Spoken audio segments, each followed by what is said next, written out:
Hi, friends. I am so excited today. I just learned some big news from Matthew. He's a new dad, so it's like even more amazing. And his wife's over 40, so even better, right? Okay, hi, I'm Donna Shaw. Welcome to the Poppin' Past 40 interviews.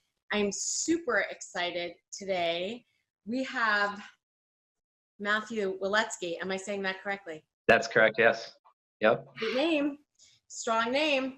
Okay, so I just want to read a little bit from your website because I had so much fun on your website today, and it really talks to my whole view as a holistic health coach.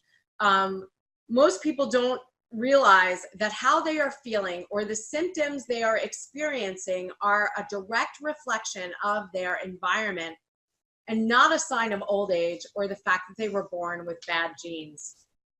Did you know that the average person spends 90% of their lives indoors?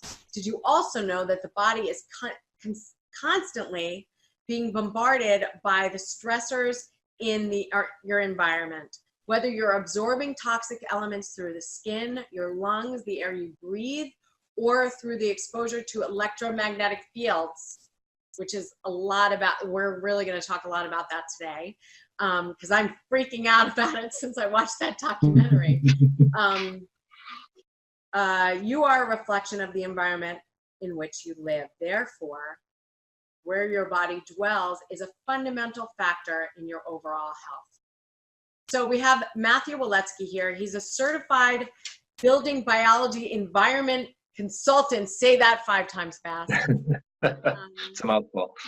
It's a mouthful, and is passionate about holistic approaches to health and wellness. Prior to becoming an environmental consultant, Matthew managed a holistic wellness center specializing in energetic medicine and biofeedback. So on the same page as like everyone reading this book, everyone watching the interviews, and me. It was an experience. It was his experience here, working with people of all ages and symptoms, which inspired him to pursue the study of indoor environments that affect our health. Really powerful. And this goes on to say that there are more incidences of childhood conditions such as autism, asthma, allergies, ADHD than ever before. And a lot of it is due to the toxicity in our environments.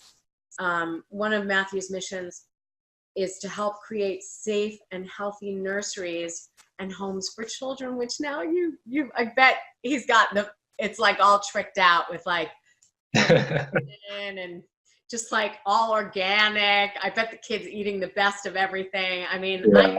My next life, I want to come back as your child. Okay, so Matthew loves to educate parents, and he's available for in-home consultations, home presentations, and workshops throughout the New York tri-state areas. Phone consultations also available. So I first met Matthew when my daughter was 9 months old. I can't believe it. I have to send you a video of her. She's huge. She's a person. She's half, but like it happened so fast in a blink of an eye. We were moving to our new place, and he showed up with all this super cool equipment. He started testing every inch of the apartment. He swabbed everything that looked suspicious. And then he sent me a detailed account of what he felt were possible problems. But overall, you gave my apartment the okay, and we moved in, and now we're happily living here with your recommendation. So, friends, you will want to get a pen and paper right now because Matthew is a wealth of information. He's appeared on the Today Show, on Dr. Oz. He's been interviewed for articles in the New York Times, as well as Architectural Digest. So here we are. Welcome, Matthew. Thank you. I'm so happy to have you here. First of all, how is it being a new dad, and what changed from like what you were telling people to do to like what you actually did, or was it the same? Yeah, first of all, being a parent, it's been an amazing journey so far, and it's one of those things or at least I wake up to every day, like looking forward to what's going to happen next. Um, both the good and the bad things. It's always an adventure, as I'm sure you're aware of. So it's exciting all the way around. I think now being a parent, I think all the recommendations that I generally give people on a daily basis, it means a lot more now, because there's that little person running around the house now that is potentially affected by all of these things, and I think, or at least what I find with most people is that they'll do a lot more for their kids than they will for themselves. And so like I said, I mean, I think I take things a lot more serious, around my own house, and and with him than I used to. This is an important thing that you just mentioned. So a lot of the book has to deal with fertility and your body to conceive. And so you make an interesting point when you say people will do a lot for their kids. Yeah. As a parent, you actually start parenting all of our DNA, all of our stuff that are going to create the child. So we can start mothering our eggs and our semen in a way and treat that, and so that can kind of give us permission. You know what? We're already parenting. We're parenting a soul that's going to come through. And so we have to keep our environment safe and clear of toxicity so that all of that stuff can be perfect, as good as it can be. Yeah, and I think that's a good point to make too, because I think a lot of people don't realize that the parenting role in a lot of ways starts before the baby comes. When I was working in the wellness center, a lot of people did come to us with issues trying to get pregnant and fertility and that sort of thing, and a lot of times just going through some type of a detoxification protocol was enough to do the trick. So cleaning up your environment and going through those detox programs really can set you up for success. And I think that's an important thing to remember. And I want to go deeper into that a little bit later. But that's powerful information. And you've seen firsthand that small changes can make you a parent much sooner. Yes. Mm-hmm. Yep. Yep. So what's the most inspiring shift you've seen in a client's health as a result of working together?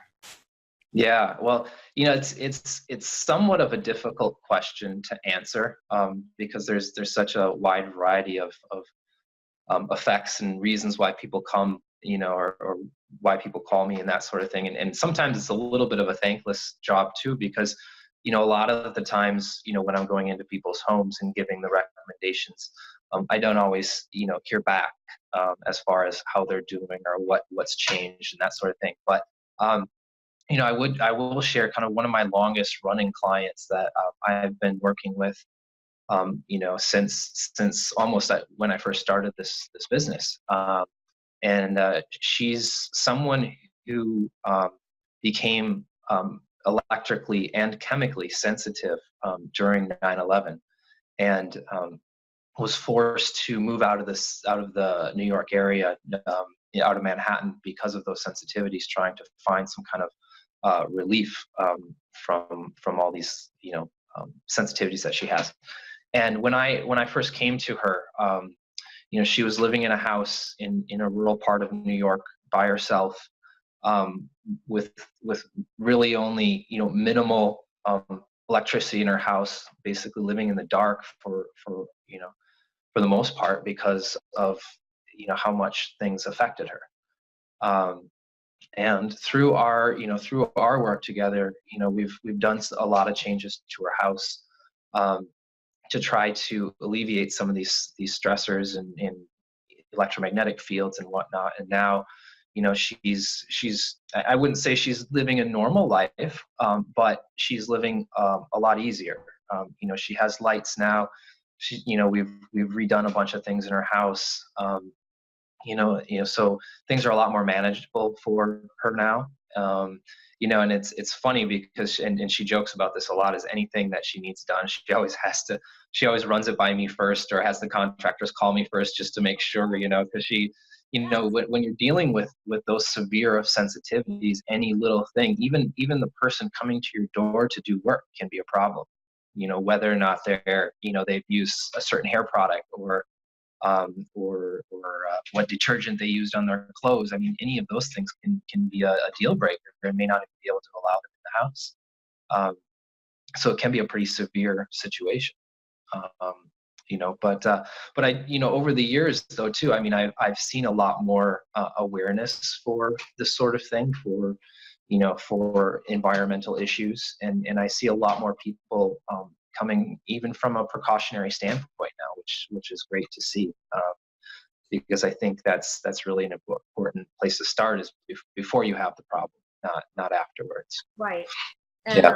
And you would want to, if you know that using certain things can affect your overall health, why would you continue to use them? Like if you know certain things are endocrine disruptors or with, your skin, like parabens, things like that, like why would someone even, it's just now, at 2019, you can go into Whole Foods and find a swap out for just about anything, Right. And I'm a product junkie. I love makeup. And I've luckily been able to find pretty much healthy versions of everything I like. Even perfumes now, even at places like Target, you can get perfumes that are non-chemical, to whatever degree they can be non-chemical. So in your opinion, how can the toxins in the air, the water, and the food supply directly affect fertility? Well, I think, and this is my own, philosophy or theory, if you will. I'm not sure that if it's backed up by any medical journals or anything of that nature, but I think the body inherently knows, when it's safe to have a baby, and I think if you do have too much toxicity of any type, I think that's going to limit your body's natural ability to conceive. And I also see a lot of reports about just over the years how even male fertility has decreased. And there's two main things that I see being the culprits, or things that have changed over the last 20 or 30 years. And those two things really are the number of chemicals in our environment and the amount of electromagnetic fields, specifically related to wireless technologies. So I think those two things are really the main items that have changed in our world. And I think that's, largely to blame for some of the issues that we've been seeing lately. I agree 100%. And, when we went to a really great fertility expert after going on my whole journey. And I always knew, like, you don't want to keep your phone in your pocket. I just intuitively, it just seemed wrong. I know that the phone would get hot, and I just felt like totally wrong. And I had to make John put it in his briefcase and like keep it as far away from his body. Well, is someone at the house? Is that a buzzer? Sorry, yes, stuff's coming in on my phone as we're doing this. That's fine. That's fine.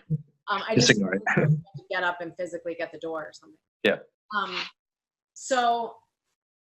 And when we went to see this doctor, that was one of the main things that he said. He said, you cannot have the phone anywhere near you. And I always find it so funny, like, there's so much resistance no, I have to have my phone near me at all times. Yeah.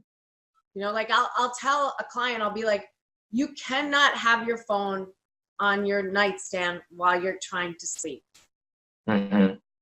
And the fact that I guess that's why I'm really glad you're here today, because you can really explain it in a deeper way than I can. Yeah. And we'll go deeper into that. So let's say a couple makes the changes to their home. What are the next steps?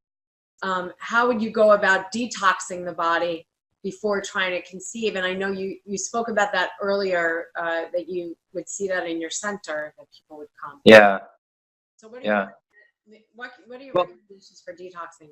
Yeah, you know, from an electromagnetic standpoint, there's not really a lot of detoxing that needs to occur. The body kind of, with exposure to electromagnetic fields, can kind of come in and out of this stress state from the EMFs. So there's not really a way to like necessarily get them out of the body like you would traditionally think of, like with, you know, toxins or heavy metals or something of that nature.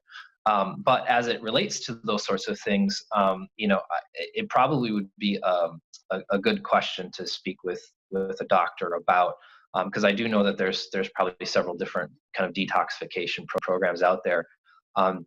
But one of the simplest things, and you know, I'm a huge proponent of plant-based diets. You know, eating organic food, filtered water. You know, just trying to get the cleanest things that you can into your body. Make it easy for the body, so you don't have things coming in anyway. Right. Yeah. You know, I think our bodies, you know, naturally are good at detoxifying. It's just a matter of, you know, limiting the amount of toxins so that the body can kind of catch up. Yeah. Yeah, that, you know, and I don't want to oversimplify it, because I'm sure that there are some people that need some additional help in that area. But I think for the average person, you know, that's the you know, that's the easiest course of action without having to, you know, take it that extra step. Yes, and I think that's such great information. Just, you know, make it easy on yourself, and you know, before you can go into a deeper cleanse and do whatever you need to do and flood the body with the micronutrients and all the good stuff that we know. But I think basic, easy step one after you clear the house is easier on your body. Okay, so EMFs from Wi-Fi, from cellular solutions. I was watching a webinar with this guy, Trevor King. He did that movie, the Vitamin movie in 2016, and had all these experts. And it was about EMFs.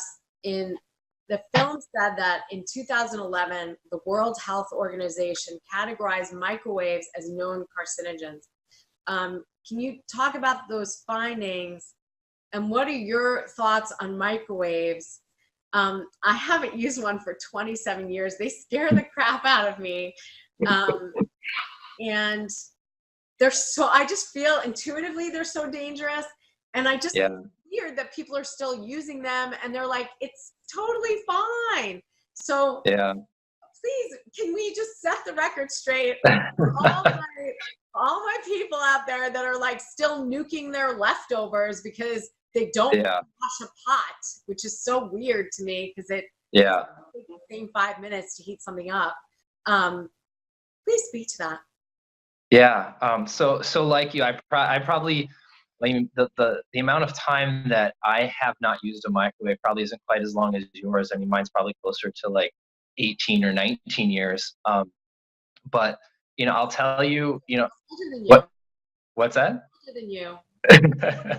I'm way older than you. Okay. There you go. Well, I can catch up then. So yeah, it's been a while since I've used a microwave, and to be quite honest, like I don't miss it at all. It's not a huge inconvenience in my life anyway. But to kind of give you, you know, kind of my thoughts on it, and what, you know, kind of how I look at it is, you know, one, you know, microwaves are banned in other countries. So that should tell you something right there. Secondly, there's a very basic experiment that some kids do, like in elementary school, where they will take, and you can find this online too, just to kind of see what it's all about. But if you were to take two identical plants and water them, one with regular tap water and the other with water that you've boiled in a microwave and then let cool back down to room temperature, that the plant being given the microwave water will die usually within about a week or two. So you think about, the food that you're putting in a microwave, you're kind of accelerating the molecules in that food, and food has a lot of water content for the most part. So you kind of got to wonder, like, what are you doing from a health perspective, or to the nutrients, to the life force of that food? If it's going to kill a plant, like, is it giving you any benefit, as a person? Or is it even making things worse, And so I just, for me, that's enough to, like, not use it at all. And yeah, and in addition to that too, when I test homes, from a radio frequency perspective, while that microwave is on, the amount of radio frequency radiation that leaks out of that microwave is a lot of times pretty extreme. The levels could be higher than what some European standards are for radio frequency exposure. The Yeah. interesting thing is, people with big pregnant bellies will go and stand in front of the microwave. This blows my mind. Yeah. I'm so worried it freaks me out. Like, if someone turns a microwave on and I'm in that house, I will excuse myself I will, like, be on the front lawn. That freaked out by microwaves. Yeah.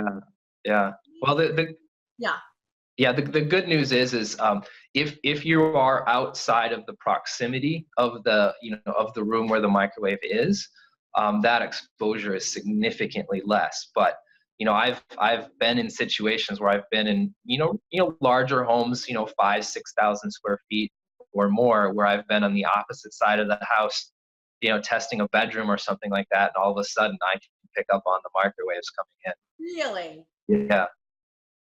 Yep. I have a question. So we have our microwave. I use it as a timer. Mm-hmm. Don't turn it on ever. Yep. I store my pots in there because we need the room in the kitchen. Yep. I'd probably be better off unplugging it, or is it okay if I just use it as a timer and never turn it on? I think it's just fine using it as a timer. Yeah, as long as you don't turn it on, there's no microwave exposure. We could get a lot more detailed into EMF about the electrical field and things of that nature, but it's pretty minimal, if anything. Right. So You say it's okay. Yeah. I'm still going to use it to time. Yeah. It's so easy to use it as a timer. Okay. In the film, this is crazy. In the film, he was talking about the new 5G, and we're seeing commercials for it all over. 5G is coming, and I'm like, why do we need more of this? How damaging could it be that they're reporting an additional 20,000 satellites that are going into outer space? They said in the movie, in the webinar, and to support the new network. Can you explain why this would be dangerous to our bodies? Sure. I think 5G is really a big topic of conversation right now, and there's a lot more pushback on this than there ever has been, which I think is a good thing. By the consumer. Yes, by the consumer, exactly. And I think part of the reason for that is as you move up in frequency range, which is what 5G is going to be, it's going to be in a much higher frequency than what we're currently dealing with. The distance that those frequencies can travel readily through air is much less. So they're going to need to have a lot more transmitters in order to accomplish what they're trying to do. So then that really puts these transmitters much closer to us, meaning every 100 yards down the street. So now all of a sudden you're going to have, in a typical, residential suburban neighborhood, you're going to have these transmitters in people's front yards for the most part, rather than, miles away on a big mast, which is a completely different situation. So it's just hit. Is it eminent? Is it definitely happening? I mean, is it? Yeah, I mean, there are several test markets right now where they're using it. So yes, I mean, it is in place. I know, closer to home in New York City, I have seen them doing some testing. I don't believe it's been rolled out, yet. But, it is largely a big human experiment. A lot of people have speculated that it's from a biological standpoint, it's going to be a lot worse for people, because the biological impacts can be somewhat frequency dependent, not so much the power of the signal, but the frequency of it. So some people have been suggesting that it's going to create more of a biological harm than the frequencies we're currently dealing with. But yeah, it's largely a human experiment because we don't know for sure quite yet. I've heard reports that the frequency ranges of 5G are going to be similar to that of some devices that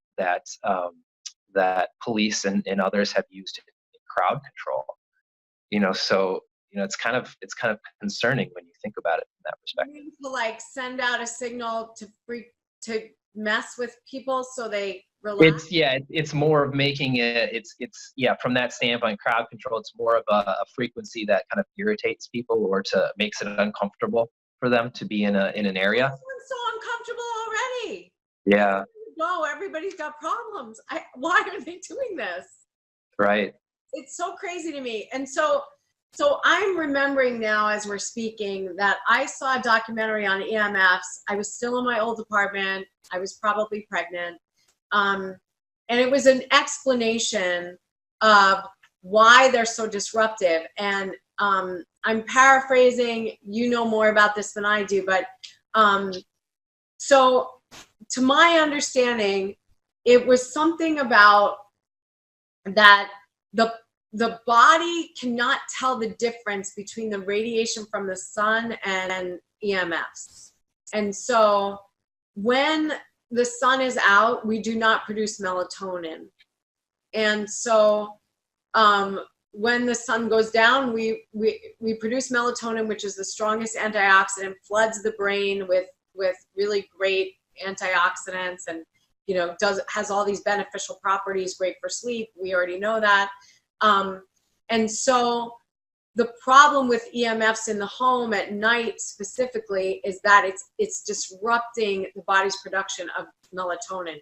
So that was one thing that stuck with me. Am I on? Yeah. Yeah, I think that's that's one explanation and one piece of the puzzle. Our bodies are electrical beings. Our bodies communicate through electrical impulses, and a lot of times not necessarily the carrying waves, but the information on those waves. I mean, there's frequencies within frequencies, and sometimes that can confuse the body to some extent.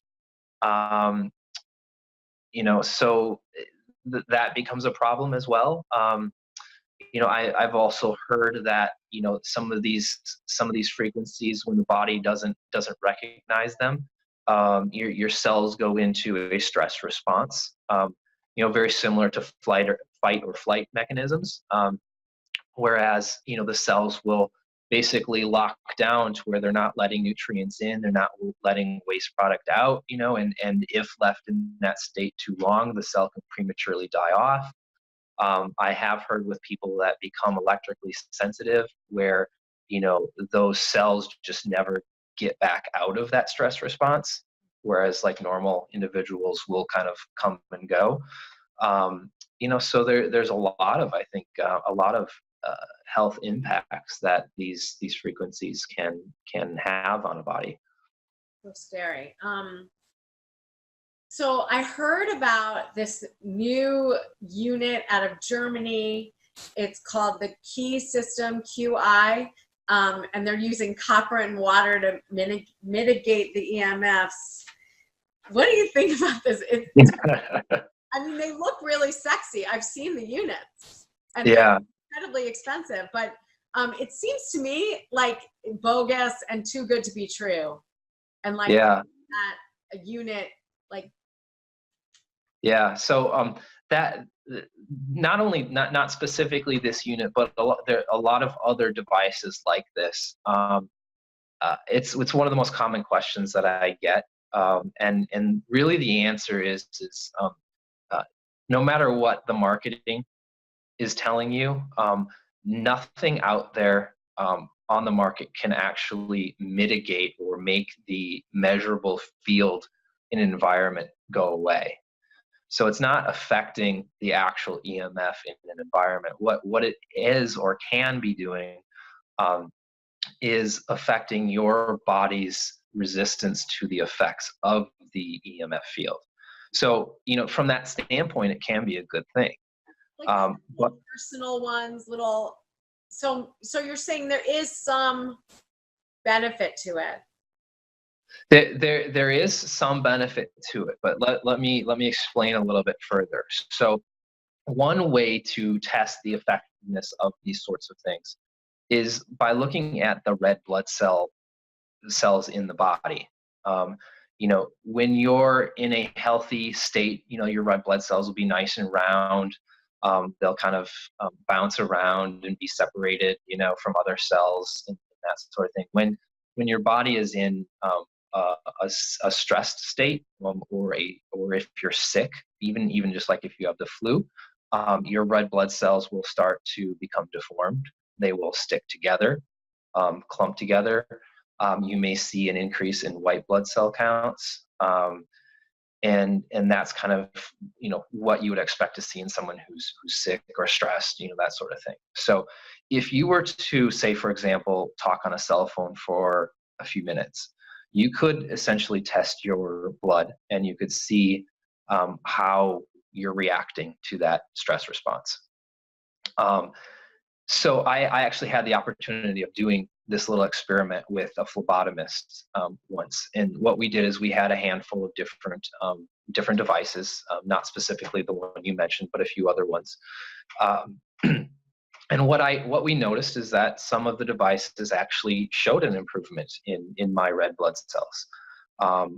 Some of them didn't really change things one way or the other, and some of them actually showed a little bit worse. So my recommendation to people, though, is to, one, you can experiment with these things, but don't use them as a false sense of security, thinking like, if I just have this, I can do whatever I want to, and have talk on my cell phone 24/7 and all this other stuff. And the other thing that I would say is it's a little bit of a trial and error process too, which can probably get quite expensive depending on how much some of these devices cost. If you have someone that knows how to do or can do kinesiology or muscle testing with the devices to make sure that you're stronger with the device than without it, that's probably a good way to test if it's going to be good for you specifically. But that's part of the reason why, when people ask me, well, which device should I get? I typically don't give a specific recommendation, because I know that whatever I tell them, I'm not going to be confident that it's going to work the same for them as it did for somebody else or for myself. It's a personal thing. And as we're talking, I'm looking at my little puppy who is right by the router. She loves to be by the router. Yeah. It really bothers me. I'm going to go grab her, but maybe you could tell us how we can keep our pets safe. I'm just going to get her. Oh, sure. I think as far as pets are concerned, it really kind of comes down to the same things that we would do for ourselves. So cute. If we're doing things within our own home to keep ourselves safe, then our pets are gonna kind of reap the same benefits, if you will. It's hard to really control what they want to do and where they want to be and that sort of thing. So if you can keep a house relatively EMF safe for yourself, then they're going to benefit as well. Is there anything you can put like on the router to? Yeah, they do make. Yeah, they do make router guards of various sorts, things that you can place your router inside of that will reduce the signal strength of the router, which in some ways is really good. But you have to consider, if you're relying on your router for a wireless connection and you shield that signal, you're gonna start reducing your ability to even use the device. So it's a little bit of a trial and error type of thing. I usually recommend to people to start looking at ways that they can move more toward wired networks if possible. So Internet, right? Yes. So you know what? I think about that and then I forget about it. So I think John and I need to explore that and really, because then we can talk more about that. Like I don't even know with that, because that used to be the only way we did things was the Ethernet, and now in the past 4 or 5 years, everything's wireless. Yeah. Okay, can you talk about VOC paints, in the VOCs and paints? Am I saying that correctly? The VOCs. Yep. Okay. Yep. And, how you can keep it safe when you're painting your house. Also, please talk a little bit about the paints. I've heard about these paints that counteract the EMFs, and the other items that are available that you sell through your company. I remember you were telling me about the curtains, and there was only one little area, and I was like telling John, there's one little area, but it's kind of right by your bed. And he's like, oh, I can handle the EMFs. I can handle the EMFs. But now I'm going by the curtains. It was like a very, there's only one little problem. Yeah. Okay. So VOCs, for those of you who don't know, it stands for volatile organic compounds, and it's basically these compounds that are given off in more of like a gaseous state from the building materials, in this case the paint.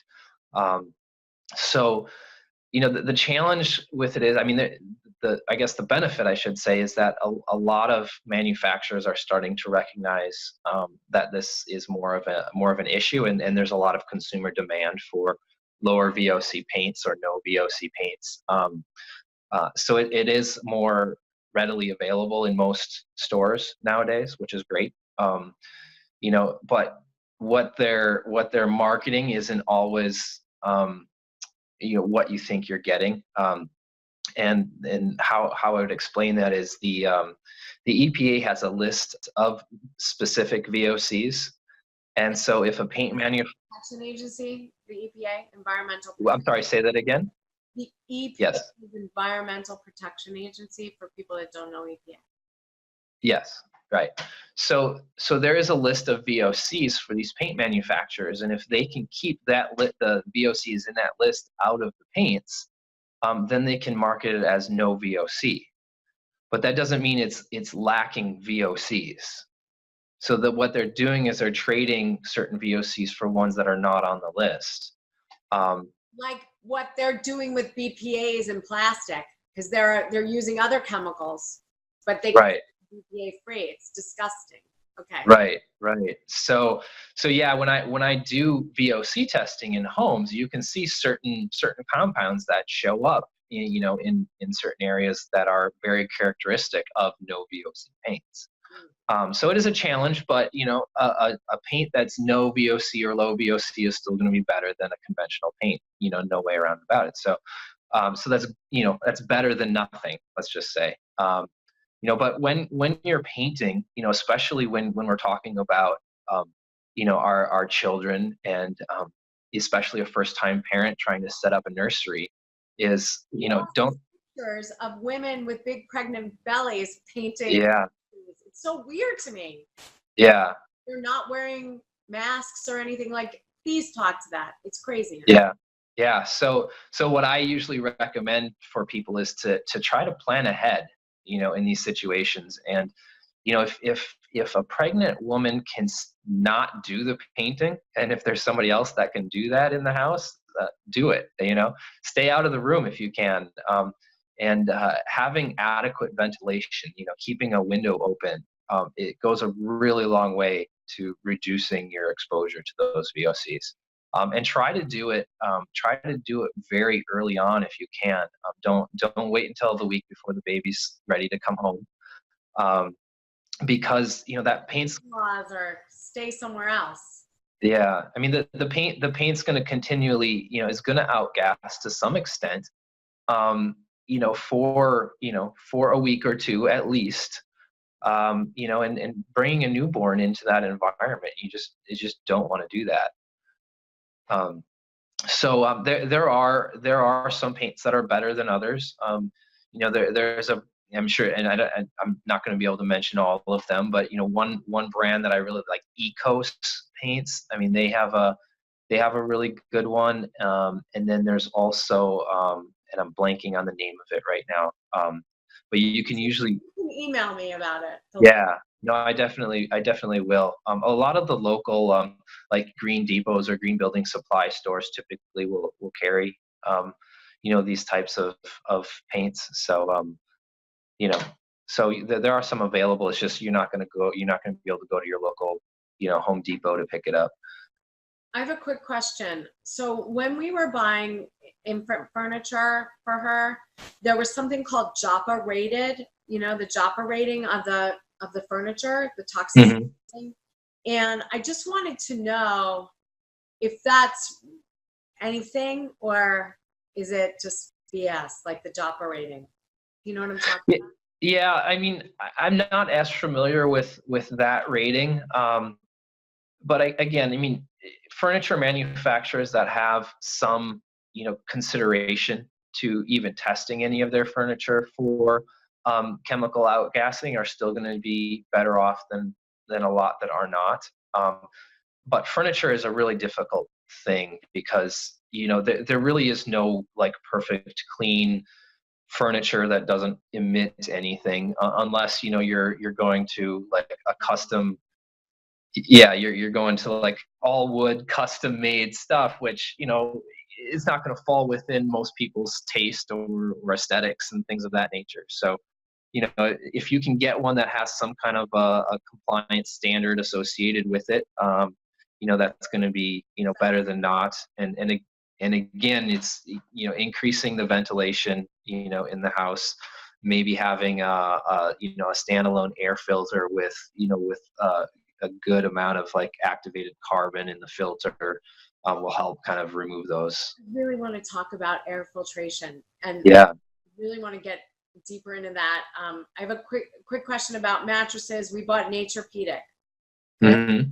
Yeah, I think they're a pretty reputable brand as far as mattresses are concerned from a natural, like, organic standpoint. Yeah. Okay, and that's what we got for her. Yeah, I think that's great. Yeah, I think I think my son's mattress is the same as well. Yeah. Yeah, I felt like that was the cleanest out of all the ones I was looking at. Yeah.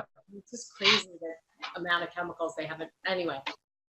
Yeah. Have people just go register at Bed Bath at Buy My Baby and just get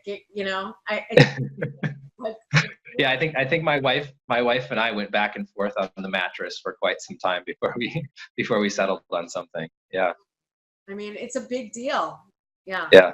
How dangerous are commercial light bulbs, and what are the safe options for lighting your home? Interesting that you talked about your client that she couldn't even have lights on in the house. So yeah.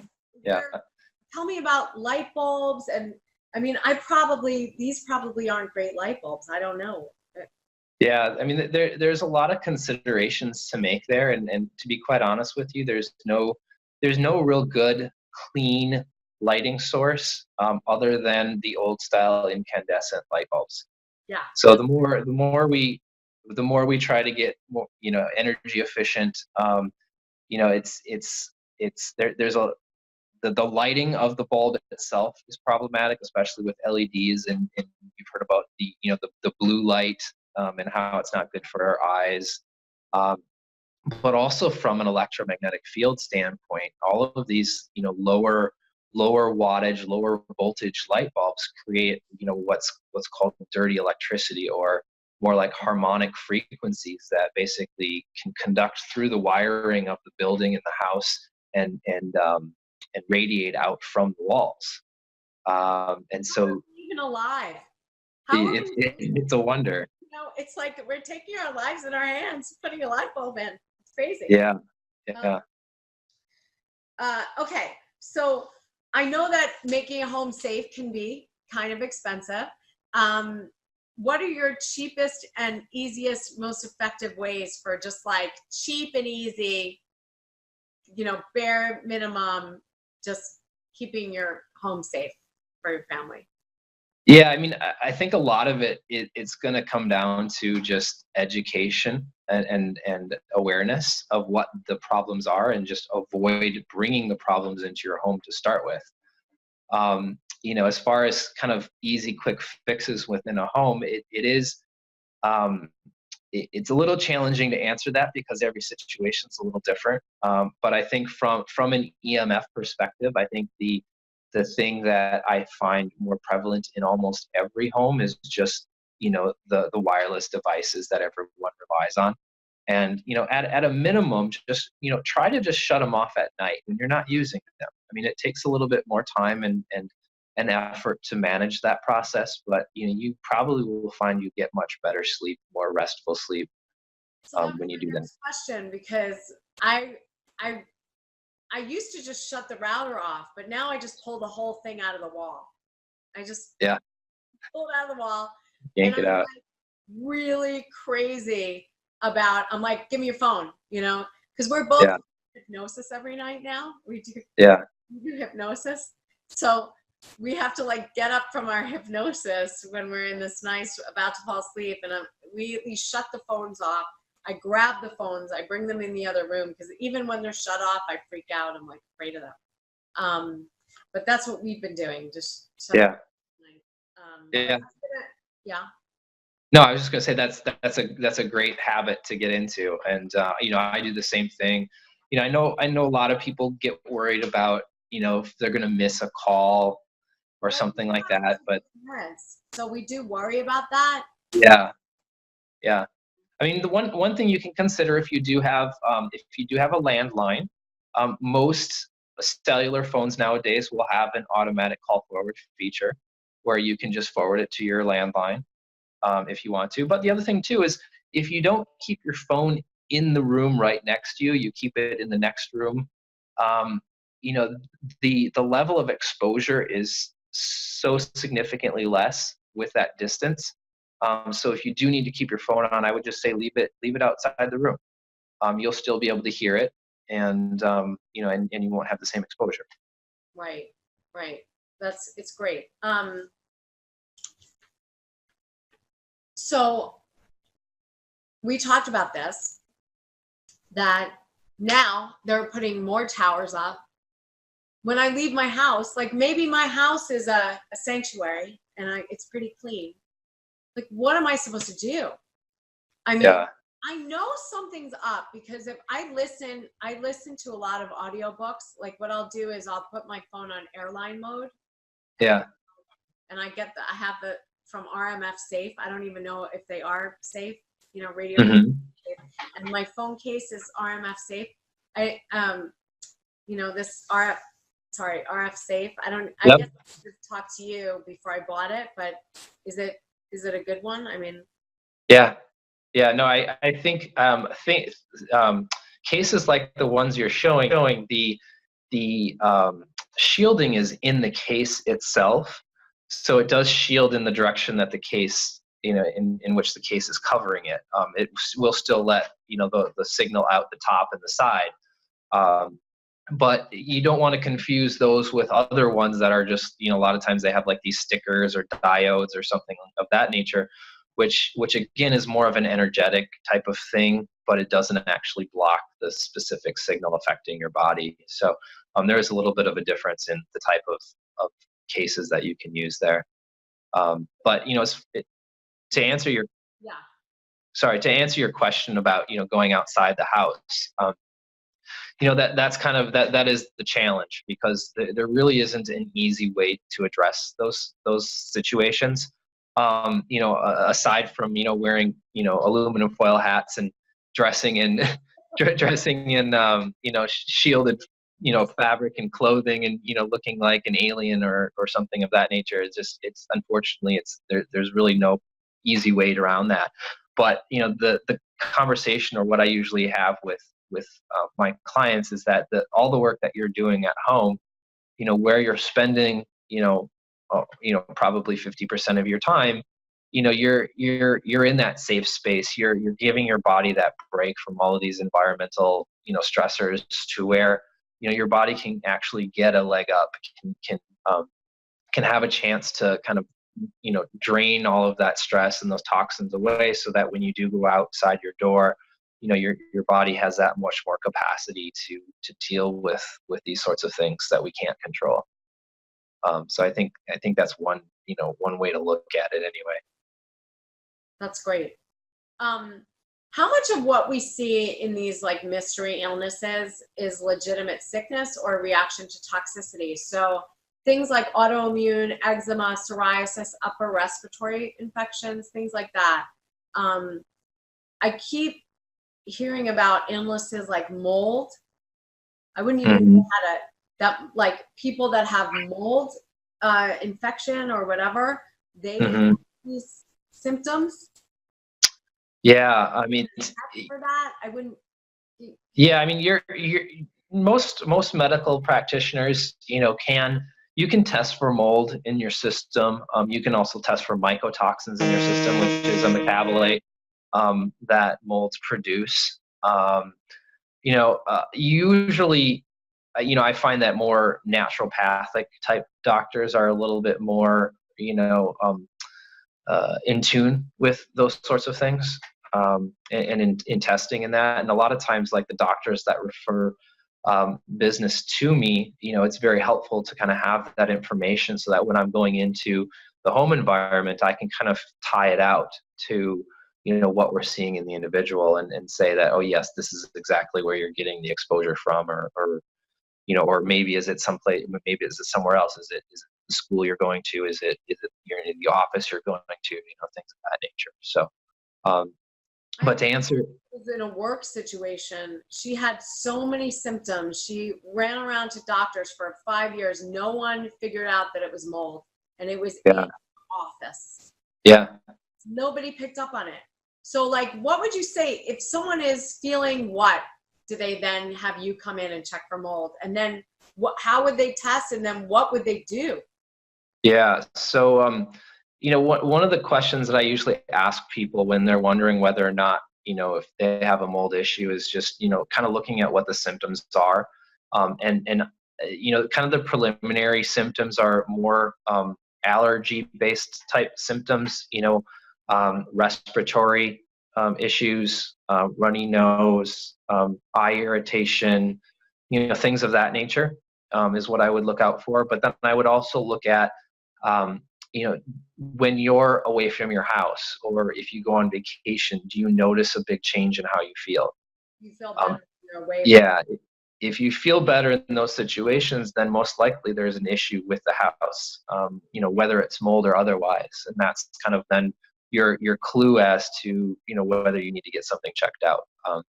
And the question you asked initially is, as far as like how many of these things are environmentally based.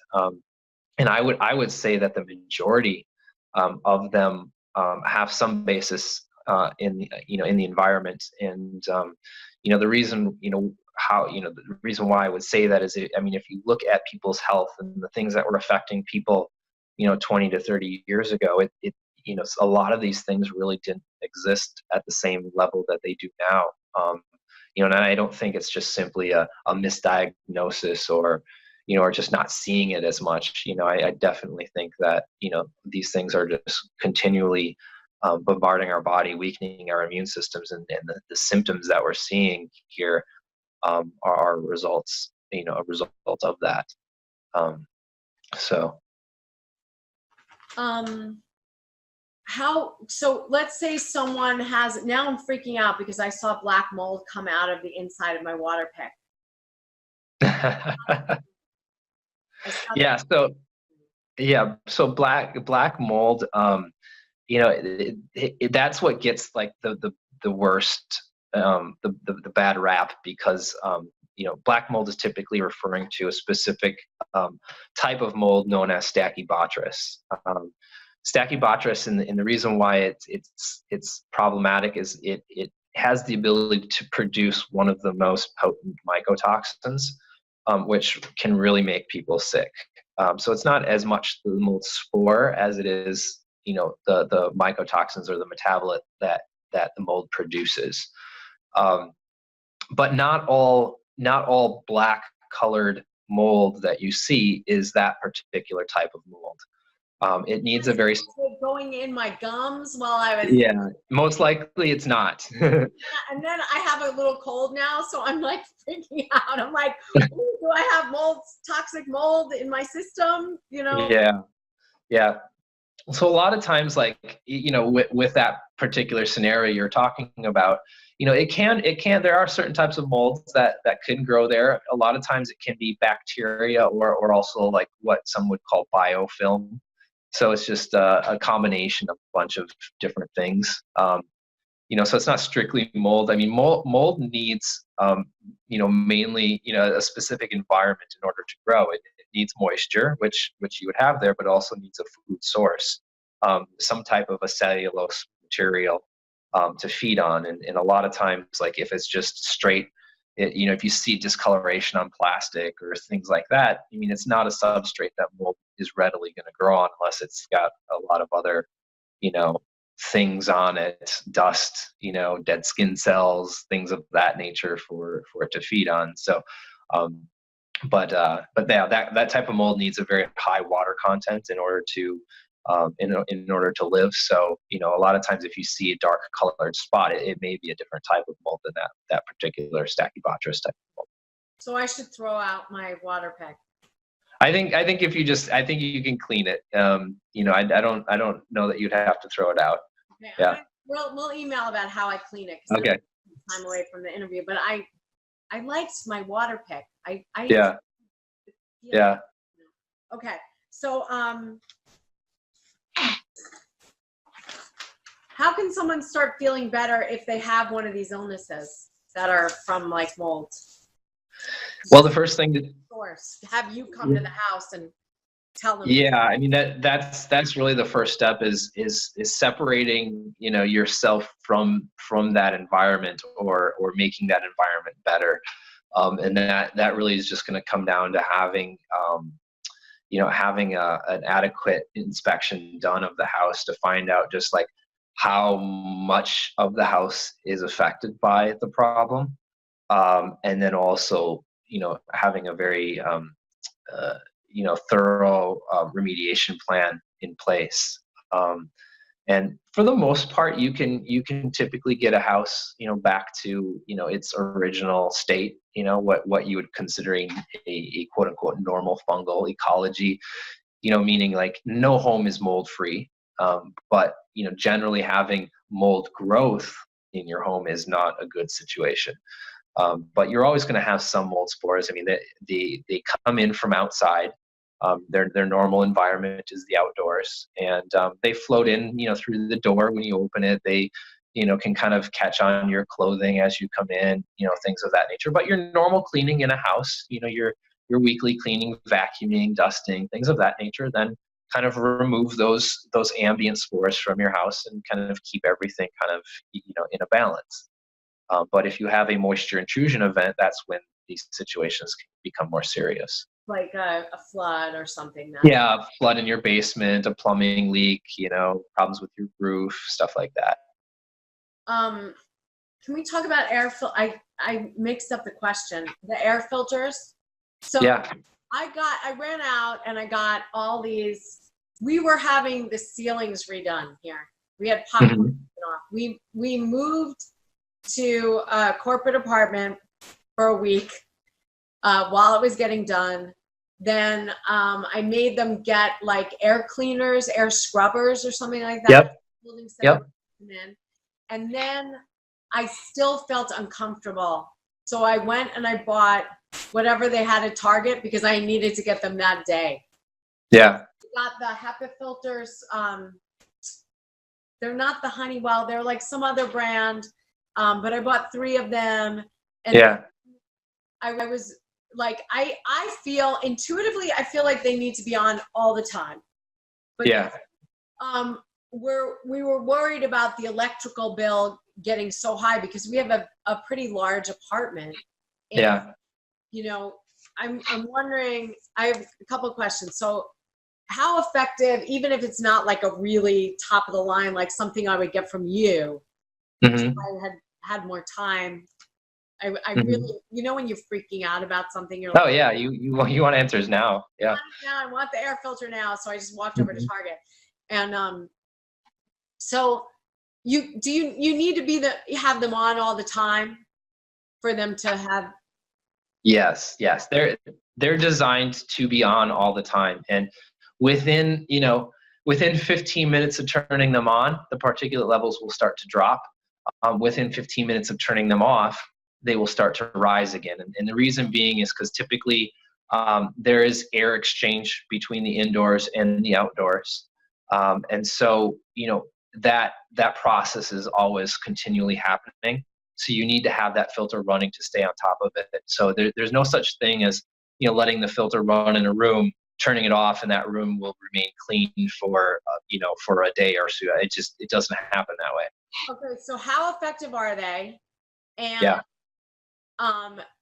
Is it affecting my electrical bill having them run all the time, or is it like pretty low? Yeah, so they are very effective. Any filter that has the HEPA rating, Yeah, HEPA. Yeah.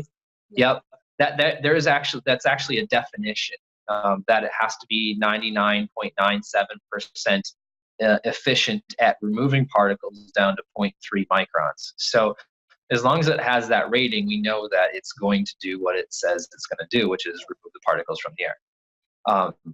So that's a good thing. Most of these units use pretty low power motors and fans in them.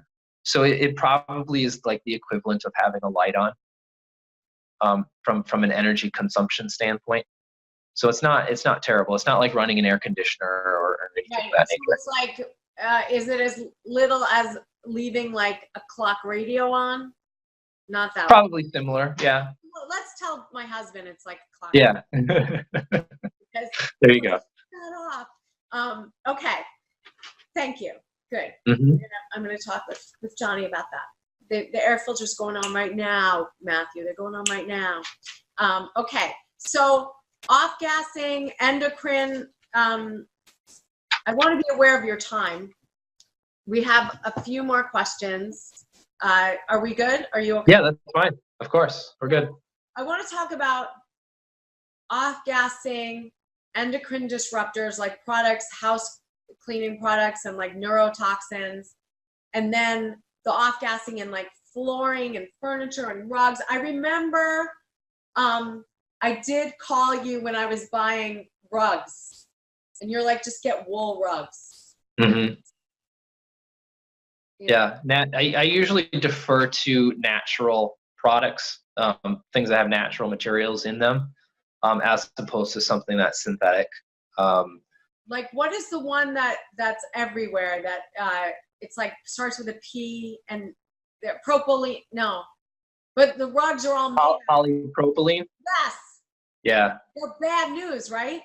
Yeah, I mean it's plastic basically. It's horrible. Yeah. Okay, Yep. So what are your recommendations for like basic house cleaning products? Like, are we okay if we're just getting 7th generation or? Yeah, I mean, I think, yeah, I think things like seventh generation is great. You know, if you're if if you're one that just wants an easy solution, you know, there are plenty of kind of natural cleaning recipes that you can find online if you're into, you know, using some basic ingredients like, you know, like vinegar Baking and soda. baking soda and stuff like that, you know, but that, you know, that does take a little extra effort in order to do that sort of thing.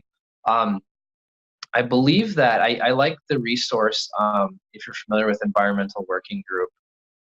They do have resources on their websites to look up certain cleaners and certain even personal care products to get, you Well, is know, that kind that of. app? I think I might have that app. I don't. Yeah, there's an app you can access it online too. It's the cosmetic database and cleaning database. Yes. So you can actually get, you know, the ratings for different products, which I find is pretty helpful for some people, because I find that a lot of people kind of get used to using a certain product, and they have a hard time getting rid of it if it's problematic. So being able to have some options, I think, is good. But you know, I think anything that has the ingredients actually listed on the bottle is a step in the right direction, because generally, if they're not trying to hide it, there's probably not a whole lot of bad things in it. Right. And so the Yeah. biggest offenders for like feminine care products or like body products would be like phytates, phthalates, and um, uh, uh, sodium lauryl sulfide, like things like that are basic. Yeah. But you know Yeah. what's interesting? So I pretty much, my favorite thing is just going to the health food store, a very small mom and pop health food store, not even like a Whole Foods. Like there's one right in Hoboken that's small. Hmm. I feel like pretty much everything in there. Yeah. They're like very crunchy in there. And I feel like Yeah. the guy that works in the vitamin section is a naturopath. And I just Yeah. feel like everything I buy to clean my you know, the dishes and everything is from there. But every once in a while I get seduced by fragrance, and Yeah. like Dwayne Reed, and it'll say like no phytates, no phthalates, no the biggest offenders.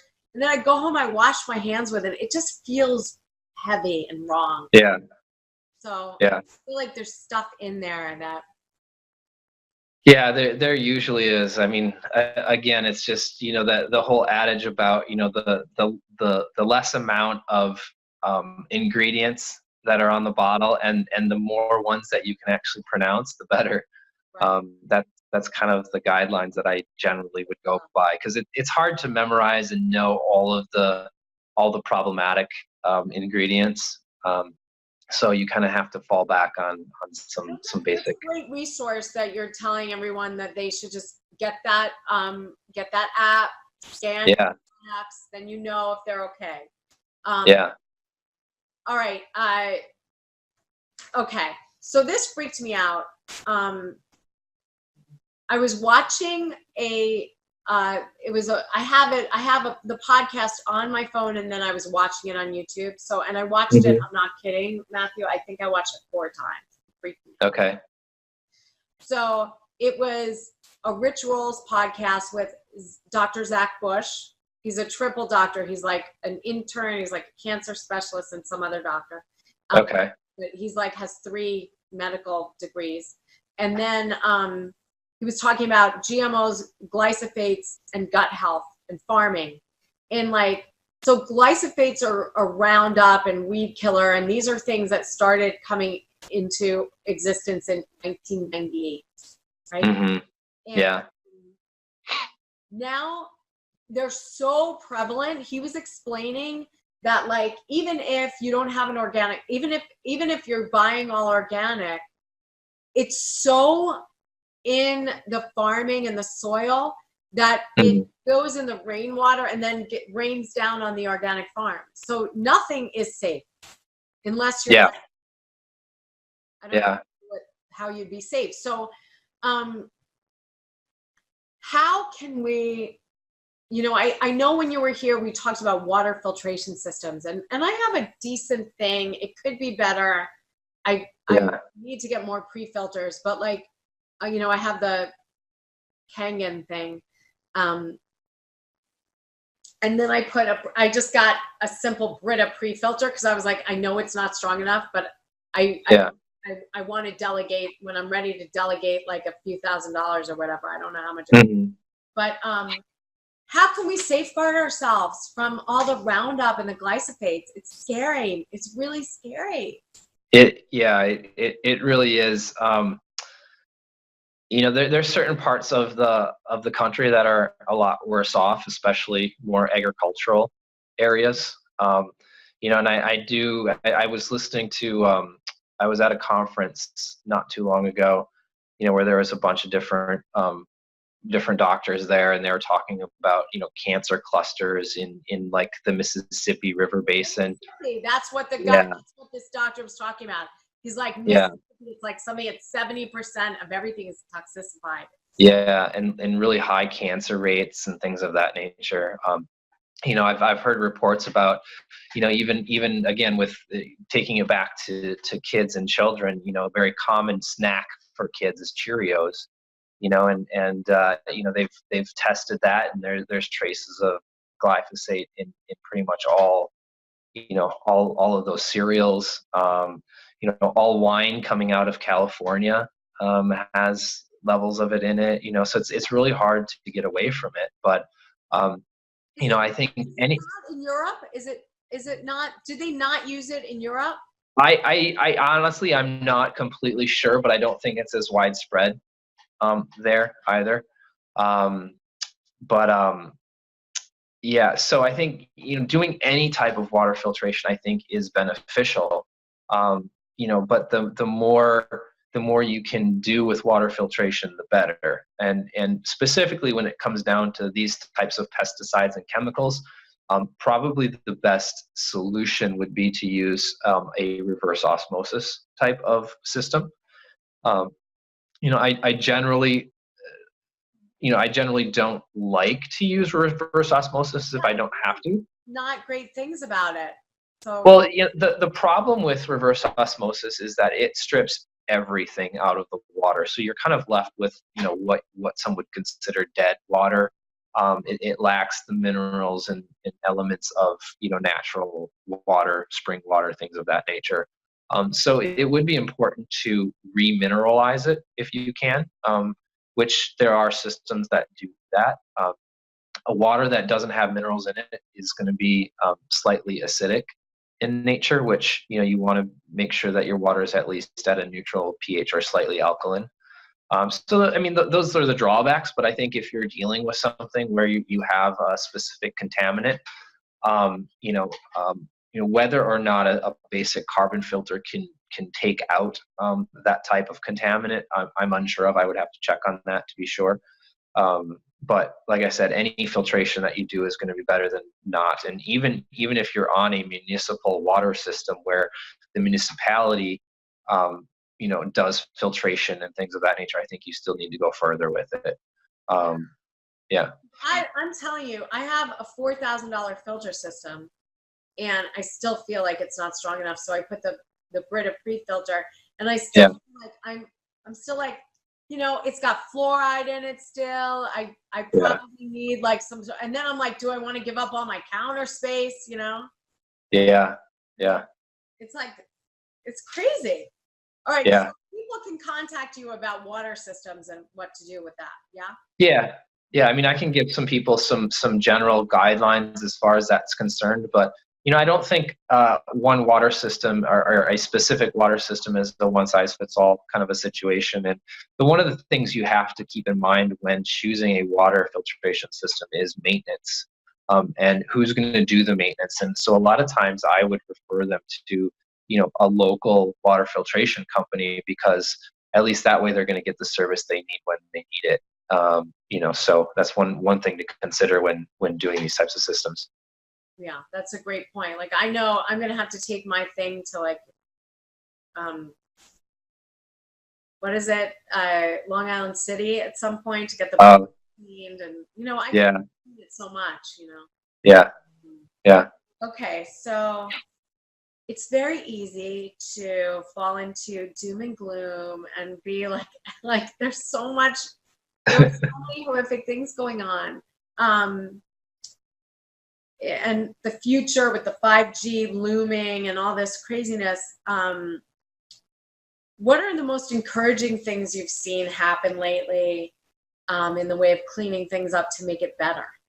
So we can leave on a happy note. What are you Sure. happy about? Yeah. As far as Well, yeah. So, I mean, I think every year that I've been doing this business, it seems like the awareness is improving every single year. More and more people understand what the problems are. More and more people are talking about it. And I think it feels like it's forcing a lot of change, and that's for the better, and I think as consumers, if we demand certain products, that's gonna force the manufacturing to change as well, and so I see it. straws. Yeah, yeah, Yeah, like I'm blown away by the whole straw situation. I don't know why it took so long, but I think it's great. yeah, That- yeah. So I think from that perspective, I mean, we as consumers still need to, you know, be be more conscious about what we're purchasing and what we're demanding, and what we're consuming, and that's going to force the change. And like I said, I see it happening now, and I think it's just going to continue to do so. 'Cause we vote with our dollars. Exactly. Yeah. Yeah. Of course. Great. Yeah. And so I want to talk about how people can work with you, because Sure. you're such a great resource. I feel like any person who has a body, who lives in a place where there's a roof and 4 walls, should have you come in, just know what you're dealing with. Yeah. Not terribly expensive. I think you came, it was like, a facial or something. Like Yeah. a very fine facial at a good salon. Yeah. Yeah. I mean, I think a lot of times, like you said, knowing what you're dealing with is really the first hurdle to get over. And once you kind of understand that, then it makes it much easier to know, how to deal with it. And ultimately, like, and I'm not saying this just because I'm in this business, but most of the time, the houses or the people that I go see, they've spent a lot of money on stuff that really, isn't doing a whole lot for them. And so, if you can just start with knowing what the issues are, you can apply your dollars to fixing them, much more economically, than just trying to do blind mitigation of stuff that you're not sure is an issue. So ultimately, in the long run, if you have a professional, whether it's me or somebody else, it's going to be less expensive in the long run, And to do it that way. You cannot Yeah. put a price on your health. Yeah. I mean, who wants to deal with a horrible diagnosis of something? It's like, Yeah. have you come in, you're already ahead of the game. And especially the fertility train, it's like, it's really important. I just really want to impress upon people that they need you in their house. Yeah, and a lot of it comes down to, well, thank you for that. I think a lot of it comes down to time too. It's like how much time do you have to try to fix something that you're not really sure how to fix, versus just getting the answers right away. You have all that cool equipment. I mean, it's crazy. I was watching. I'm pretty sure you did this at my house, but when you went to the reporter on the Today Show, and oh yeah, the thing, and it was like this infrared thing. I was like, that's high tech. So it was great. It was great. Yeah. So do you have any specials you're running now because I'm going to put this on all my social media. Sure. Yeah, I think if anyone would like to, or is interested in having some type of a home consultation, if they mention you, or this video, I would be willing to do like a 20% discount on the service. Yeah. Oh my gosh. Yeah. Wow. Thank you. Mm-hmm. That's great. Oh my God. That's really generous. Thank you. Well, it's been such a pleasure, and I could talk with you for hours, and I'm so grateful that I've met you. I'm so grateful to have had you come here and give me peace of mind. And I know it's going to be a great addition to the book. And I'm so excited to share this information. And God bless you for doing this work, because you're changing people's lives, really. Yeah. Well, thanks for having me, and thanks for spreading this message too. It's very important. Right, I'm going to stop recording and then we'll say goodbye. Okay. Thank you so much, really. Yes, thank you.